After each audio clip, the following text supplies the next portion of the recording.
Welcome to Detective Tales, where mysteries unfold and every detail matters.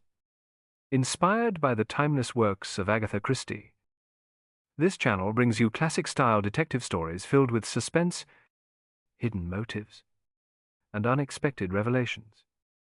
Here, you'll walk alongside brilliant minds like Hercule Poirot and Miss Marple, unraveling puzzles where nothing is quite as it seems. Prepare yourself for intrigue, atmosphere, and a journey into the golden age of detective fiction. The case begins now. Miss Marple and the Four Shadows of Fate.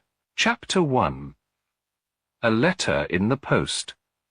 Miss Jane Marple was enjoying a quiet morning in her cottage on a mild spring day, the sun filtering through lace curtains and illuminating little motes of dust floating in the air. She had just finished polishing her porcelain teapot, a treasure passed down from her grandmother, and was preparing to settle down with a gentle detective novel of her own choosing. Her reading glasses perched on the tip of her nose, and her tidy living room looked exactly as one would expect of an elderly spinster in a tranquil English village. Neat bookshelves, an arrangement of fresh flowers from her garden, and a comfortable armchair by the window. Presently there was a gentle rap at the door, and in bustled young Tommy, the local postman. He greeted Miss Marple politely, then handed her a small stack of letters before heading off on his bicycle. She placed the letters on a polished side table. At first glance, they seemed the usual assortment of invitations, advertisements, and parish notices. But one envelope stood out. It was a soft blue colour, and the address was written in a slightly trembling hand. Miss Marple, who prided herself on her ability to notice the smallest detail, felt the slightest stir of curiosity. Pouring herself a cup of tea, she settled down to read. Inside the pale blue envelope was a single sheet of paper, filled almost to the edges with frantic, looping handwriting.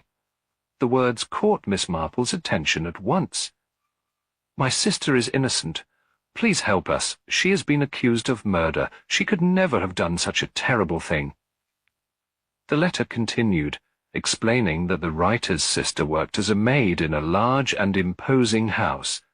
Her employer, a man named Lawrence Dane, had recently been found dead, and the poor maid had been discovered holding a bloody knife. Despite her pleas of innocence, everyone, including the authorities, seemed convinced she was guilty. Miss Marple's eyebrows rose slightly. She had, of course, encountered all manner of suspicions and rumours in her village life, but rarely had she received such an urgent cry for help from a complete stranger. Her first instinct was to telephone the local constable to see if he had heard any news of this affair. But the letter specifically requested her personal assistance, quite convinced that her reputation for solving puzzles would be the only hope for the accused. There was something in the tone of the letter, both fearful and utterly certain of the maid's good character, that resonated with Miss Marple's sense of justice. Innocence and guilt, she often said, were discovered in the subtle details of a person's life and the unguarded remarks they let slip. People who claimed to be beyond suspicion, she knew, could be quite dangerous indeed, while the truly innocent often seemed too frightened or too confused to defend themselves properly.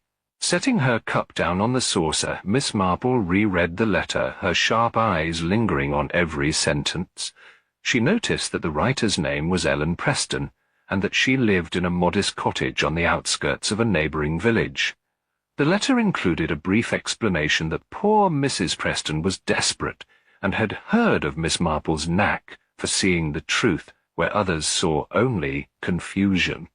There was a sense of fear in her words, but also a cautious hope that Miss Marple might succeed where the official investigation had stalled. Carefully folding the letter, Miss Marple placed it back into its envelope. She cast a thoughtful glance around her home.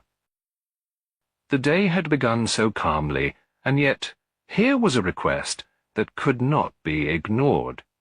She was no stranger to the darker undercurrents that ran beneath seemingly peaceful towns. Over the years, she had found herself repeatedly at the edge of secrets that some wished to keep hidden and that, once revealed, often solved the cruelest puzzles.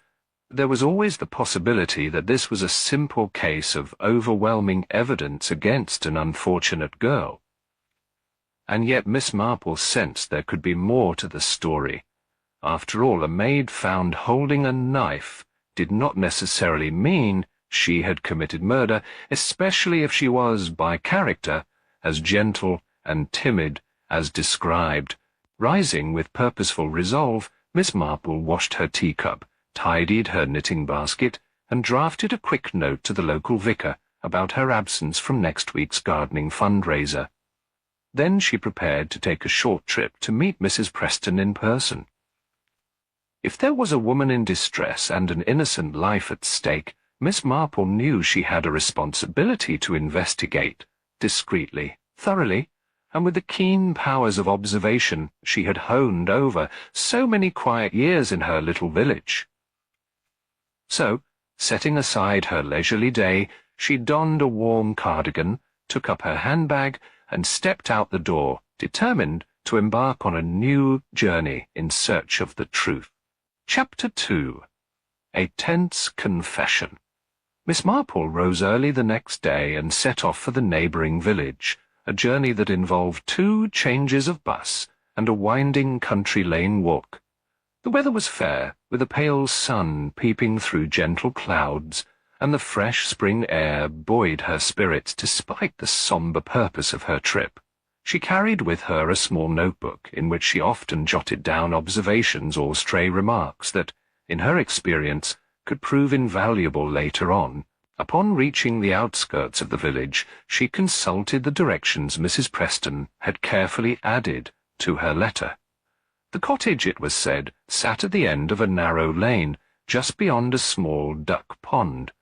Sure enough, Miss Marple soon found herself turning onto a gravel path edged by poplar trees. Ahead stood a modest dwelling with whitewashed walls and a thatched roof. Its garden was tidy but unremarkable, save for a row of potted geraniums adding a bright, cheerful splash of colour by the front door. She knocked gently, and after a few moments the door was opened by a thin, anxious-looking woman who could be none other than Ellen Preston. Mrs. Preston wore a simple blouse and skirt, both slightly faded.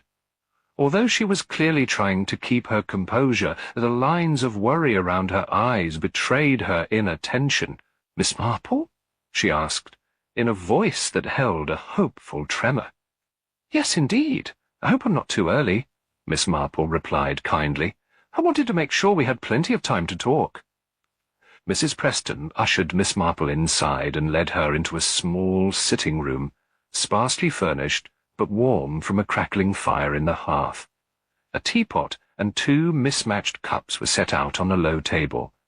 Evidently, Mrs. Preston had been awaiting her guest with some nervous anticipation. I cannot thank you enough for coming," Mrs. Preston said, her hands trembling slightly as she poured the tea. "I had nowhere else to turn. The police won't listen to me, and my poor sister just sits in that dreadful cell so frightened." Her voice faltered. Miss Marple gave her a gentle, reassuring smile. "I'm pleased to help if I can. Do tell me everything you know. Begin at the beginning. Don't leave out the small details, as they often turn out to be the most important." Mrs. Preston nodded. She took a moment to compose herself, then began her story. Her sister, whose name was Margaret, though the family called her Meg, had worked as a maid at Morningside House for nearly 6 months. She had been desperate for employment after their mother's death left them in a precarious financial state. Mrs. Preston herself was a widow with only a small pension to see her through each month, and so Meg's wages were a lifeline for them both.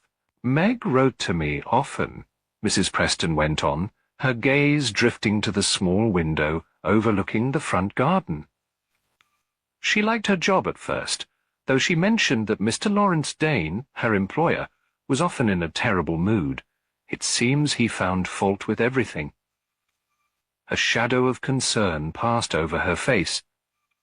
In her last letter, sent just a week before his death, she hinted that Mr. Dane had threatened to dismiss her. I'm sure that is the only reason anyone believes Meg had cause to harm him. Miss Marple sipped her tea thoughtfully. I see. Was Meg frightened by this threat? Did she seem worried it might become reality? Worried? Mrs. Preston's eyes filled with tears. Yes, deeply so. She told me she had tried to make amends, brewing the tea precisely as he liked it, making sure his room was in perfect order, but nothing seemed to please him.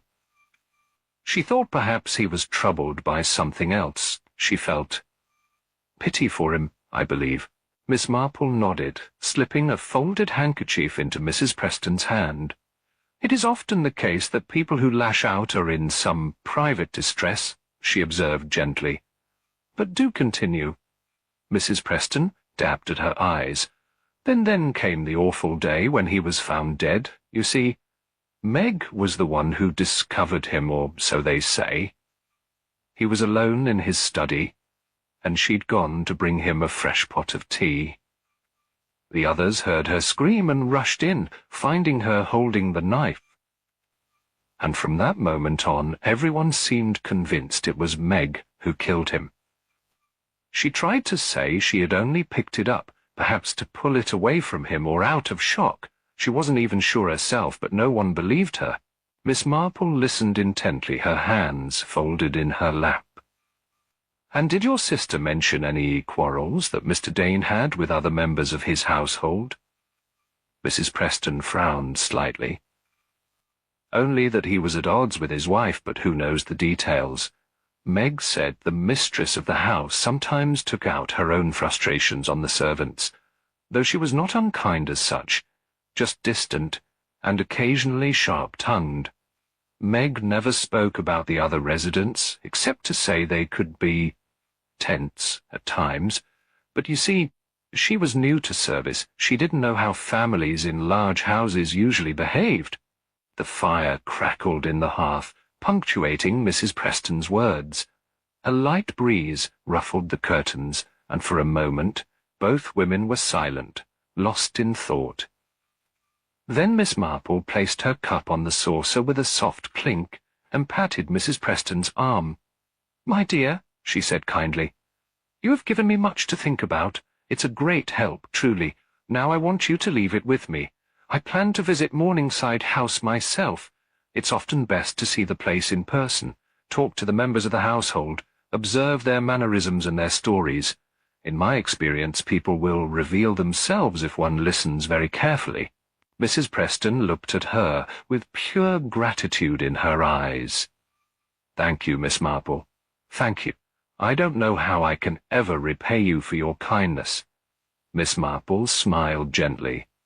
"We shall see your sister set free in good time, I have no doubt," she said, her tone reassuring but quietly firm. "The truth always has a way of coming to light, my dear. Always." Chapter 3. Welcome to Morningside House. By the time Miss Marple arrived at Morningside House, the afternoon sun was dipping behind a row of tall cedars that bordered the estate. The manor itself was an imposing structure of grey stone, with ivy creeping across the walls and narrow windows gazing out over the sloping lawns. A gravel drive led to a grand front door, framed by 2 stone urns, each filled with perfectly trimmed box hedges. Although the scene was peaceful, there was a subtle hint of neglect, an uncut edge of grass here, a faded patch of paint there, which suggested that tension and sorrow had overshadowed the usual attentions of a well-kept household. A housemaid, in a neat black dress, answered the door. She looked flustered, but quickly led Miss Marple to the drawing-room, without asking too many questions. The room bore the hallmarks of what once was a comfortable, perhaps even splendid, family space. Large armchairs near the fireplace, a polished piano gleaming in one corner, and a series of family portraits along the far wall. Yet, Like the exterior, there was an air of unease inside. A few discarded newspapers littered a small table, and several cushions appeared to have been tossed aside carelessly. It was not the kind of chaos one might expect in a bustling household, but rather the subtle disarray left by people too distracted or anxious to maintain order. Within moments, a woman stepped into the room. She was of middle age, with dark hair pinned in a simple style and a face that might once have been described as delicate, though now it showed signs of strain. She wore a black skirt and matching blouse, an outfit that suggested recent mourning. Her gaze was cool as it fell upon Miss Marple. "Good afternoon," the woman said in a clear but tired voice. "I'm Mrs. Camilla Dane. You must be Miss Marple. The constable mentioned you might call." Miss Marple inclined her head with polite deference. "Thank you for receiving me, Mrs. Dane. I do hope I'm not intruding at a difficult time. I'm here to see if I can assist in clarifying the events surrounding your husband's—" She hesitated briefly. "Unfortunate passing." Mrs. Dane's lips tightened at the mention of her late husband. She gestured for Miss Marple to sit on a nearby armchair. "Yes, well, if there is anything you wish to know, please ask. I'm not sure what good it will do, though. The facts are fairly straightforward as far as I can tell." Miss Marple sat, resting her handbag on her lap. "I would be very grateful if you could walk me through those facts in your own words. Sometimes hearing the details directly can prove enlightening." Mrs. Dane folded her hands in front of her, lowering her gaze slightly. "My husband, Lawrence, was not in the best of moods for some time. His business affairs, from what I gathered, were challenging. He grew short-tempered, especially with our maid, Margaret. Meg, I believe. He complained that she couldn't manage his tea properly and threatened to dismiss her. On the day he died, I was attending to some household accounts in the morning room when I heard a shriek from upstairs. By the time I reached his study, I found Meg standing there with a knife in her hand and Lawrence on the floor." She paused, taking a breath. "I summoned the rest of the household. My daughter, Celia, rushed in from the garden, and my sister Beatrice came down from her room. The staff followed quickly, but by then it was too late. Lawrence was gone." Her voice trembled slightly, but she composed herself. "The police arrived, Meg was questioned, and it seemed clear enough that she'd committed the act. The constable said she had no proper alibi, and that was that." Miss Marple observed the woman's expression carefully. Sadness mixed with a quiet anger. "I'm so sorry for your loss," she murmured. "I wonder if in the days leading up to your husband's death you noticed anything out of the ordinary. Did anyone quarrel with him besides Meg?" Mrs. Dane's dark eyes flicked to the window, as though searching for an answer in the garden beyond. "My husband quarrelled with nearly everyone, I'm afraid," she admitted at last. "He had a terrible row with Celia just the day before, over some matter of hers. He refused to tell me exactly what it was. I know he was also asking his mother for funds, but she refused him again and again. Money was a frequent bone of contention in this house. And then there's Beatrice, my sister. She and Lawrence—" She paused. "They were close at one point, but it's all quite complicated. Even so, none of that alters the fact that Meg was found with the knife." Her voice took on a slight edge, and Miss Marple sensed a deep tension behind it, as though Mrs. Dane might still be wrestling with her own interpretation of events. Rather than press further, Miss Marple nodded sympathetically. "I understand. Would it be possible for me to speak with your daughter and your sister as well? Only if it's no trouble. I don't wish to upset anyone further." Mrs. Dane sighed. "Yes, of course, but you must remember we have all been under a terrible strain. My daughter hasn't left her room much since the tragedy. I'll see if I can persuade her to come downstairs. As for Beatrice, she was planning to visit a friend today, but I believe she's still in the house." Miss Marple stood politely. "Thank you. I promise to be as gentle as I can." As she followed Mrs. Dane into the hallway, Miss Marple couldn't help noticing the heavy hush that lay over Morningside House. Even the servants' footsteps on the upper floors sounded muted, as if everyone were going about their daily tasks in a cloud of uncertainty. There was a sense here of secrets unspoken, tensions that had built up over time and now lingered like a faint echo of the tumult that had ended in tragedy.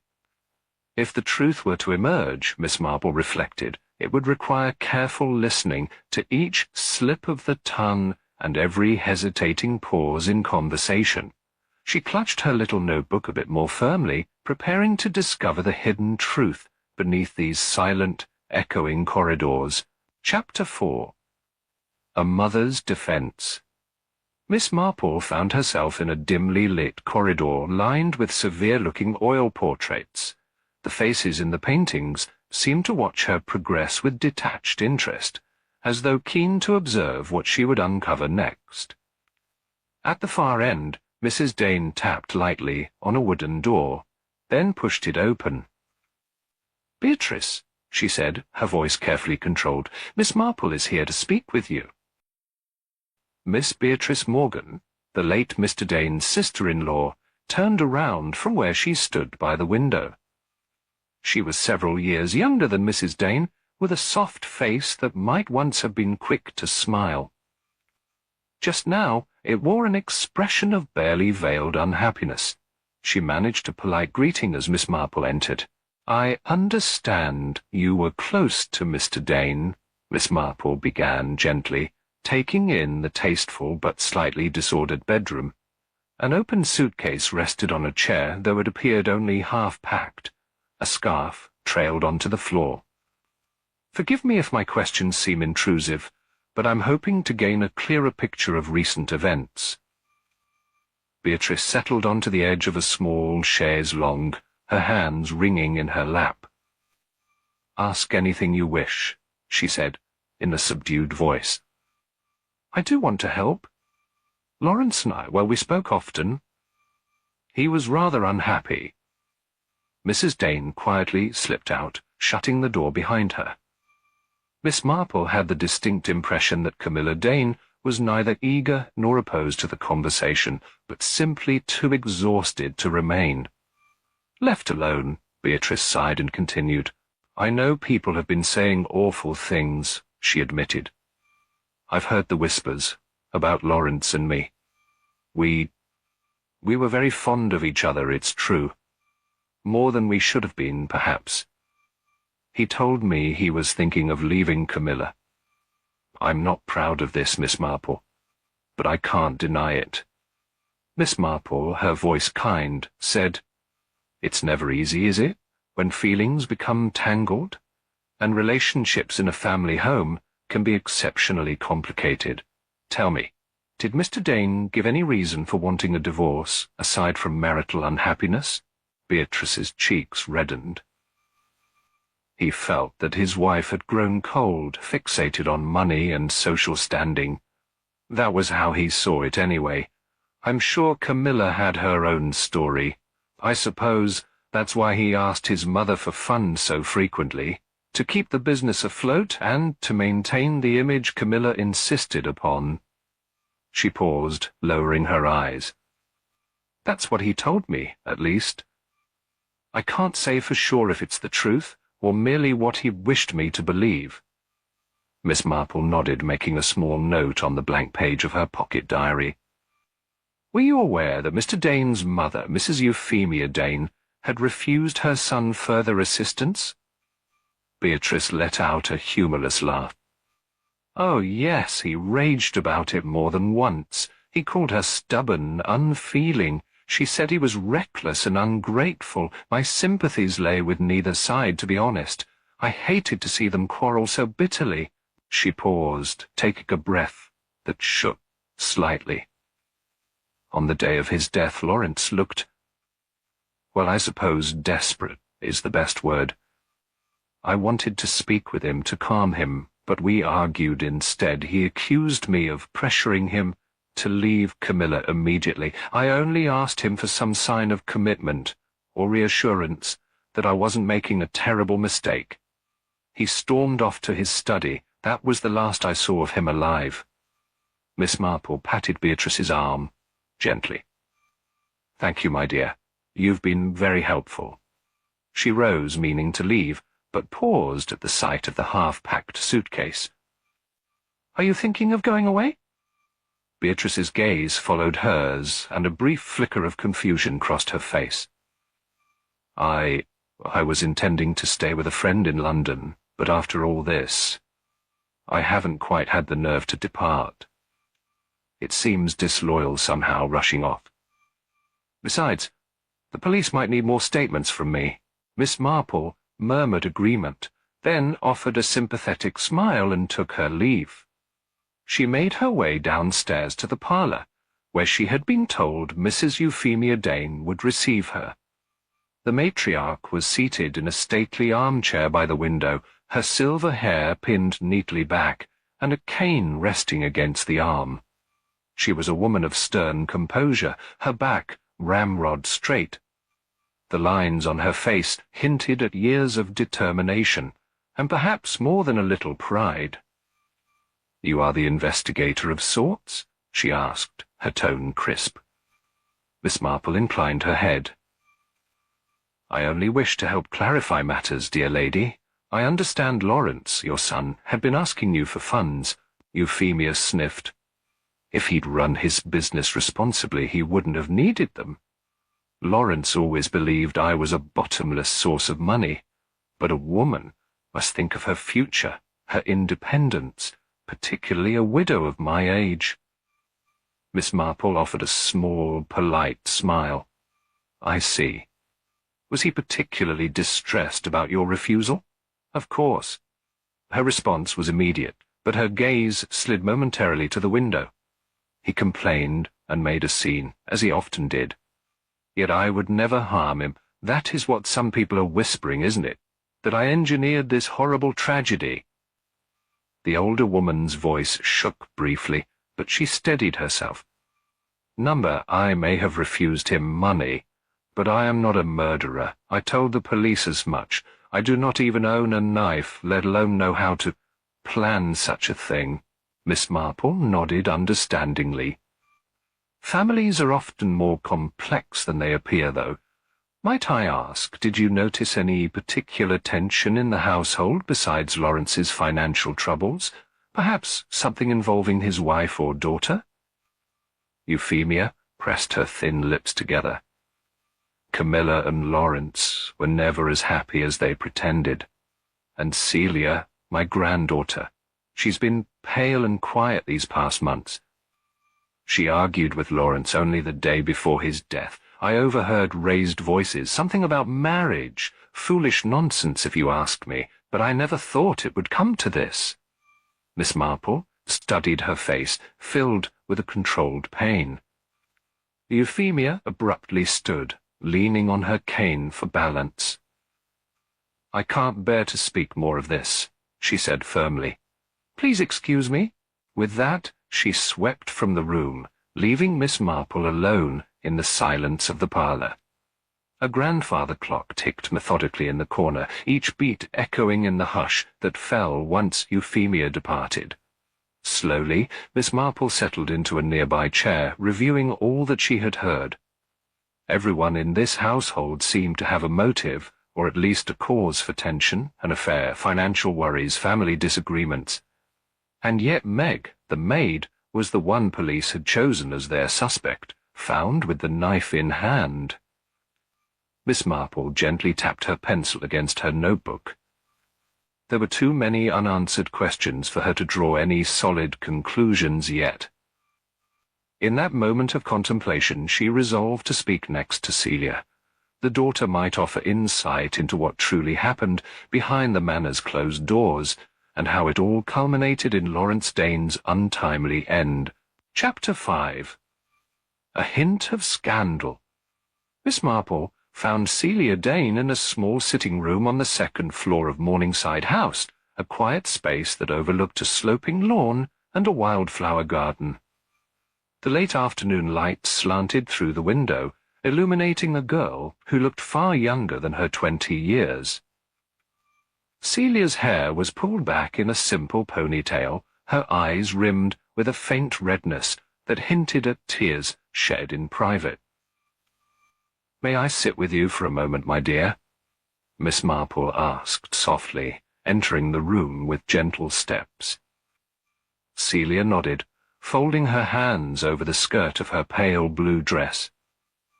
"Mother said you wanted to ask me some questions."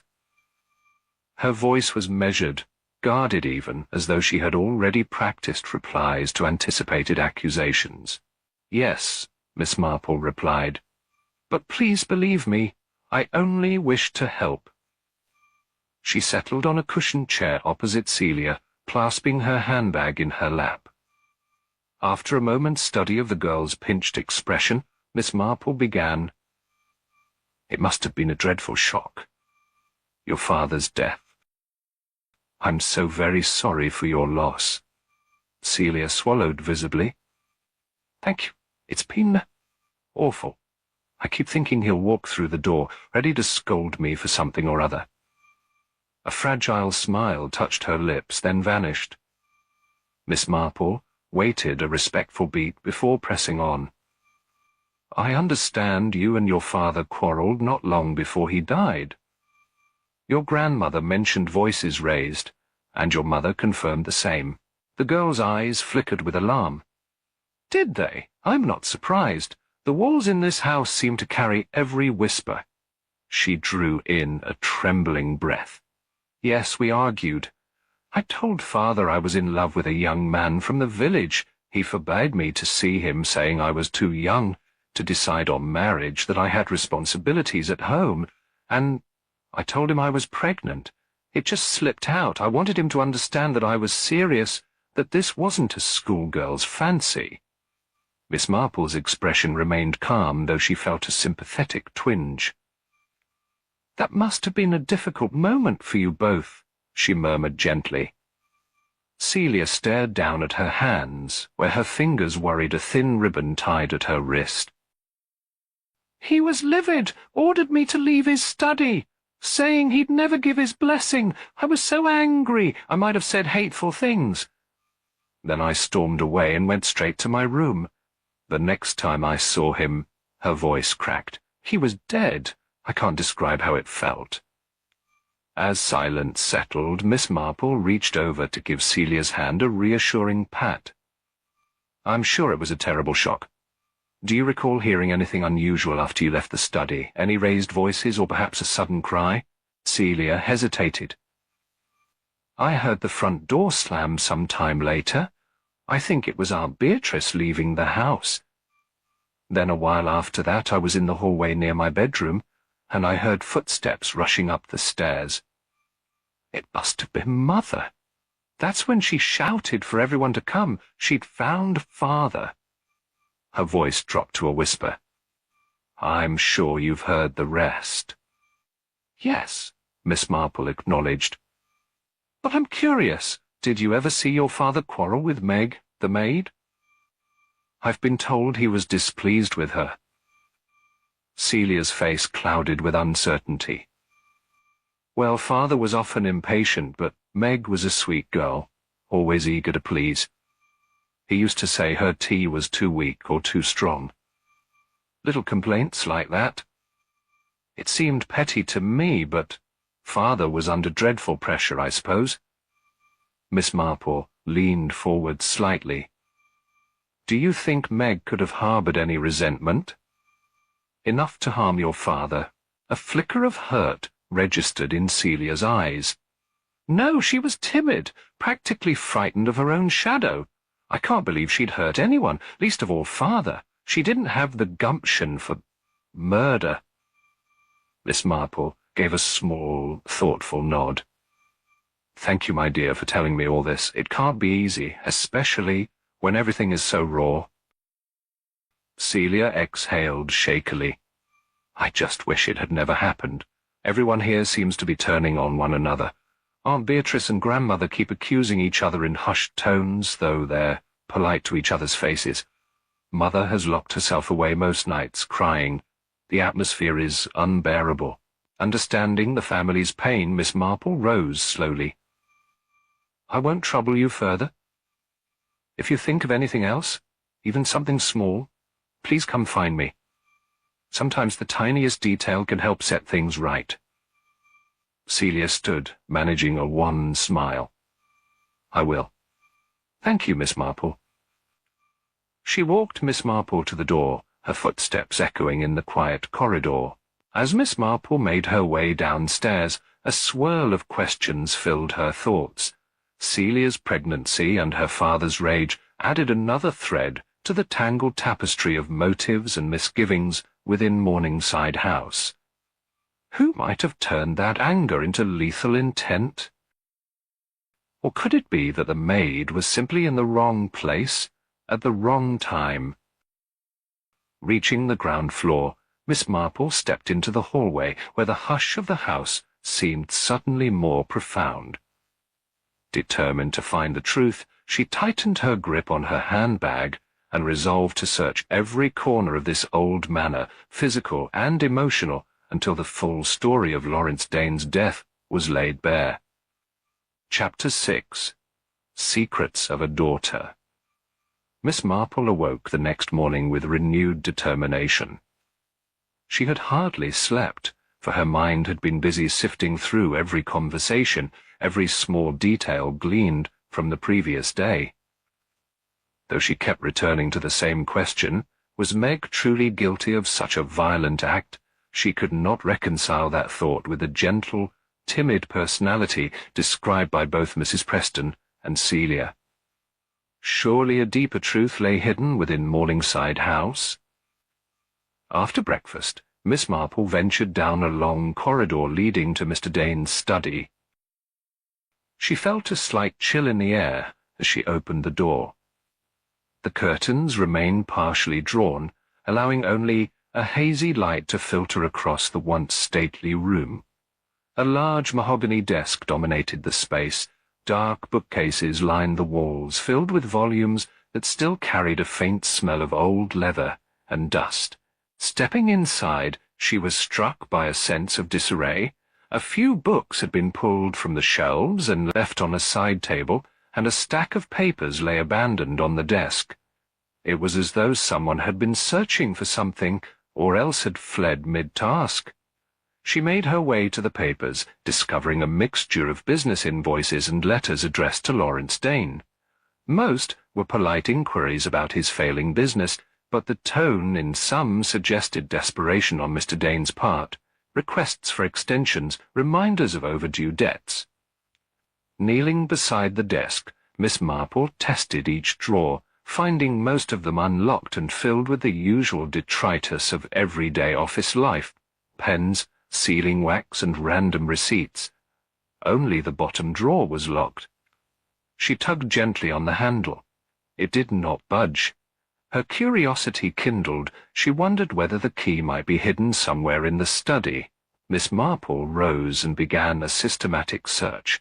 She glanced behind framed photographs of the Dane family, peered into a dusty globe that opened at the equator, and checked the spines of the books for any sign of a secret compartment. At last, while flipping through a well-thumbed atlas on the desk, her fingers brushed against a small metal object lodged between the pages. It was indeed a key. Fighting a quick flutter of nerves, she fit it into the bottom drawer's lock. The drawer opened smoothly. Inside lay a narrow ledger, its cover dull green and scuffed at the corners. Miss Marple touched it with a cautious hand before lifting it out. As she flipped through the pages, she realized it was a personal journal, or close to it.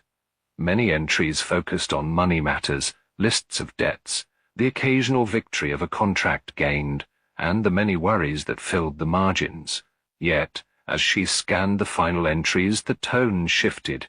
Mr. Dane wrote of arguments at home, of feeling trapped and judged, of a mounting fear that there was no escape from looming ruin. Scribbled lines revealed distress about his daughter's unexpected news. Fragments hinted at pressure from Beatrice, resentment toward his mother, and a frigid silence between him and his wife. One phrase in particular made Miss Marple's heart squeeze. "Can't see a way out. If only they understood how hopeless it all is." She turned the page. The writing tapered off abruptly, replaced by dark scribbles, as though Mr. Dane's pen had pressed too hard on the paper, leaving angry black lines. She found no neat conclusion, no direct confession, but the impression was unmistakable. Lawrence Dane had been spiraling into despair, unable to reconcile the demands of his family with his own increasingly desperate situation. Miss Marple carefully replaced the journal in the drawer. She would have to request permission from the local constable to take it away for closer examination. She was no thief, after all, but she was determined not to let crucial information vanish in the chaos that often followed a tragedy. Rising to her feet, she turned to find Mrs. Camilla Dane standing in the doorway. The woman's eyes flicked from Miss Marple's face to the open drawer, lingering for a moment on the edge of the green ledger. "You're quite thorough, Miss Marple," Mrs. Dane observed. "Perhaps more thorough than the police themselves. Have you found anything of interest?" Miss Marple gave a gentle, non-committal smile. "I've found indications that your husband was a very troubled man, dear lady. It may help explain a few things." Camilla's features tightened. "Please don't take anything from this study. The police have already searched here. I don't wish for more drama." Sympathy flickered in Miss Marple's eyes. "I understand, but it's my hope that the truth, whatever it may be, will benefit you and everyone else in this household." She slipped the key back onto the desk and stepped past Mrs. Dane into the corridor. Her footsteps echoed as she left, heart beating a touch faster. She had glimpsed a hidden part of Lawrence Dane's life, one overshadowed by frustration and hopelessness. The question remained, could it point to something other than murder? Miss Marple felt a stirring of possibilities, and as she thought about the frightened maid languishing in jail, she vowed to keep searching until all was clear, no matter whose secrets might come to light. Chapter 7. A Note in the Dark.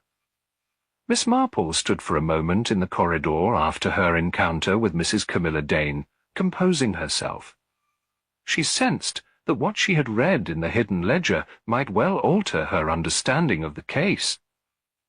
Yet there were still loose threads dangling, and no definitive answer to whether Lawrence Dane had truly been murdered, or if he had taken his own life in the midst of his despair. Before she could decide her next move, a soft sound from behind made her turn. It was the housemaid who had first admitted her to Morningside House, hovering at the far end of the corridor, twisting her apron nervously. Catching Miss Marple's eye, she stepped forward. "Beg pardon, ma'am. I wondered if you had a moment." Miss Marple smiled kindly. "Of course, my dear. Let's speak somewhere quiet." The maid led her toward a small alcove near the back staircase, out of earshot of the family's main rooms. She gestured for Miss Marple to sit on a low bench, then perched beside her, glancing around as if afraid of being overheard. "My name's Lucy," she said, in a tremulous voice. "I've been in service here a year. I knew Meg a bit. She's always been so kind. I just can't believe she did that." Miss Marple folded her hands in her lap. "Lucy, if there's anything you can share that might help me understand what happened, please tell me. Every detail matters." Lucy swallowed hard, lowering her eyes. "Well, I saw Mr. Dane on the night before it all happened. He looked so troubled, more than usual. He'd been pacing around the corridors, muttering to himself. I couldn't quite catch the words, but it sounded like he was talking about letting people down. He seemed near tears at one point." This admission confirmed the impression Miss Marple had formed from the ledger, but she nodded gently, letting Lucy continue. "That's not all," Lucy said, wringing her hands. "Later I went to tidy Miss Beatrice's room. She wasn't in, and I noticed a letter on her dressing table. I swear I wasn't snooping, I only picked it up to set it aside. But the page was open, and I saw Mr. Dane's name. It looked like it was from some solicitor about a divorce. Something about dividing assets, or so it read. I put it right back where I found it. But then the next day the master was gone. It seemed so strange. Her cheeks coloured at revealing this. I daren't say anything to the police. It's not my place to meddle. Miss Marple patted the maid's arm. You've done nothing wrong, my dear. Thank you for your honesty. Sometimes letters and documents can shed light on the truth, if only one knows where to look. Lucy nodded. I just wanted you to know there were other matters going on, things that might have driven Mr. Dane to despair, or what might have angered someone else enough to do something dreadful. Her voice quavered. But Meg didn't do it. She's not capable of harming anyone. Reassuring Lucy with a warm smile, Miss Marple left the alcove and made her way toward the entrance hall, reflecting on the new tidbit of information. A letter concerning divorce proceedings could have pushed Mr. Dane further into turmoil, or potentially turned someone in the household more desperate. Camilla, for instance, stood to lose status if her husband left her. Beatrice, on the other hand, might have believed a divorce would grant her the new life she'd hoped for with Lawrence. Could that have driven jealousy or fear? Intent on clarifying these questions, Miss Marple went outside for a breath of fresh air. The afternoon sun warmed the flagstone steps, and she paused by a flower bed filled with late-blooming tulips. Taking in the aroma of earth and petals, she remembered how often appearances could deceive. The calm facade of Morningside House masked a tangled web of secrets. Her quiet contemplation was interrupted by the crunch of gravel. Glancing up, she saw the local constable approaching with a brisk gait, hat in hand. "Morning, Miss Marple," he said. "I was told I might find you here." "Good morning, Constable," Miss Marple replied pleasantly. "I was about to look for you myself. There's a matter we should discuss concerning some papers in Mr. Dane's study." He gave a swift nod. "I've heard. The family is, shall we say, concerned about rummaging through the master's effects." "I understand," Miss Marple acknowledged, "but the ledger I found suggests Mr. Dane was wrestling with grave difficulties, both financial and personal. It may be crucial to the case." The constable glanced around, lowering his voice. "You think it could point to someone else being responsible? Or perhaps it wasn't murder at all?" Miss Marple's eyes were steady. "I haven't drawn a firm conclusion, but let's just say I'm not entirely convinced Miss Margaret Preston is guilty. Something tells me there's a missing piece, some final detail that will pull everything into focus." He exhaled, looking torn. "Right. Well, the inspector in charge is keen to wrap this up, but if you have reason to believe there's more to discover, I won't stand in your way. Speak to whoever you must. I'll do what I can to help."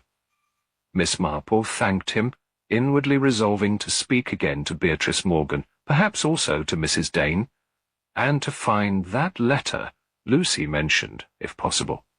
The truth was simmering just beneath the surface, waiting for one last spark of insight to make it plain, and until she uncovered that spark, she would not rest. Chapter 8. The Final Reveal. Miss Marple stood in the grand entrance hall of Morningside House, gazing up at the high ceiling and the sweeping staircase. A hush lay over the place, as though it were holding its breath before some decisive moment. In her hand she held the narrow green ledger she had found in Mr. Lawrence Dane's locked drawer, its contents hinting at a troubled mind, worn down by countless pressures. She had hoped to confer with each remaining family member before drawing any conclusions, and now she had done so. All that remained was to gather them together and reveal the truth she had painstakingly pieced together. Summoning her courage and resolving that the time was right, Miss Marple asked the housemaid Lucy to fetch Mrs. Dane Miss Beatrice Morgan, Celia Dane, and Mrs. Euphemia Dane. When they were assembled, she also requested the presence of the local constable, who arrived shortly thereafter, face set in a serious expression. Miss Marple stood at the base of the stairs, looking up at the uneasy faces surrounding her. "Thank you all for coming," she began. "I realize this is a painful time, but the matter of Mr. Lawrence Dane's death remains unresolved, and the maid, Margaret Preston, has been accused of his murder. I have uncovered some rather important facts that point to a different conclusion altogether." A flicker of fear and curiosity danced across Mrs. Camilla Dane's features. "If you've evidence that Margaret is guilty, then be done with it," she said, a slight tremor betraying her nerves. But Miss Marple shook her head. "Far from it, Mrs. Dane. In fact, I believe she had nothing to do with your husband's death, aside from discovering him too late." She paused, glancing at the ledger. "You see, Mr. Dane was burdened by serious financial difficulties. He had asked his mother for funds repeatedly, but she refused. He quarrelled with you, Mrs. Dane, about your insistence on a certain standard of living. He felt pressure from you, Miss Beatrice, to take steps toward a divorce he was unsure he could afford. He also argued with his daughter Celia over her romantic attachment and pregnancy." All eyes swung toward Celia, who lowered her head in shame. She had already admitted this to Miss Marple, but the others had not heard the details. Euphemia Dane's sharp gaze flickered from her granddaughter to Miss Marple. Beatrice shifted uncomfortably, and Mrs. Dane's cheeks took on a pink flush. Sensing their mounting tension, Miss Marple raised a calming hand. He recorded his inner turmoil in this ledger, part business records, part diary. In those final entries, he wrote of despair, of being pushed on all sides by matters he could no longer control. There is mention of a plan to end the pain once and for all. I believe with great regret that Mr. Dane took his own life." A gasp rippled through the hall. Beatrice caught her breath, staring at Miss Marple as though scarcely believing what she heard. Mrs. Dane's lips parted, but no words came. Celia let out a soft sob, tears trickling down her cheeks. As for Euphemia, her stern facade cracked, and for a moment she looked simply heartbroken. Miss Marple continued gently. "When poor Margaret entered the study to bring him tea, she found him already injured, holding the very knife that took his life. Panicking, she tried to remove it from his grip. At that moment, the household rushed in, seeing only the maid with the knife in her hand and Mr. Dane on the floor. Mrs. Dane's voice emerged in a tremble. But she was standing there, we saw her." Her gaze darted about in confusion. "It must have been a dreadful shock," Miss Marple conceded. "You assumed the worst, especially given the strained relations between Mr. Dane and his maid. But the truth can be found in his own words." She indicated the ledger. "He wrote plainly of his intention to end his life. He left no farewell letter, but these final entries are unmistakable." Beatrice managed a strangled whisper. "All this time we believed Meg had—" "Oh, poor girl." The constable, taking the ledger from Miss Marple, glanced through the pages. Slowly he nodded, raising his gaze to the group. "I've seen enough diaries in my time to recognize suicidal despair," he said solemnly. "I can't see anything here but a tragic decision on Mr. Dane's part." Mrs. Dane buried her face in her hands, tears spilling through her fingers. Celia clutched at her mother, eyes wide with a mixture of sorrow and relief that at least it was not murder. Even Euphemia, stoic as she was, dabbed at her eyes, likely recalling the arguments she and her son had over money. "At least the maid's name can be cleared now," Miss Marple said gently. "I hope you will all recognize the pain Lawrence must have felt. Let this be a lesson, if I may say so, that many tragedies stem from misunderstandings and a lack of empathy. In the hush that followed, Miss Marple stepped aside to allow the constable to do his duty, collecting the ledger as vital evidence. By day's end, Margaret Preston was freed from suspicion, and the dreadful weight that hung over Morningside House began to lift. Though grief would linger, so too might compassion, and a renewed determination that in future they would pay closer attention to the quiet struggles of those they loved. As for Miss Marple, she left with a small sigh of relief, reflecting that her role once again had been to bring truth to light, and by doing so, to set the innocent free. The old manor's front door closed behind her, and she stepped into the warm glow of the late afternoon sun, well content that justice had prevailed.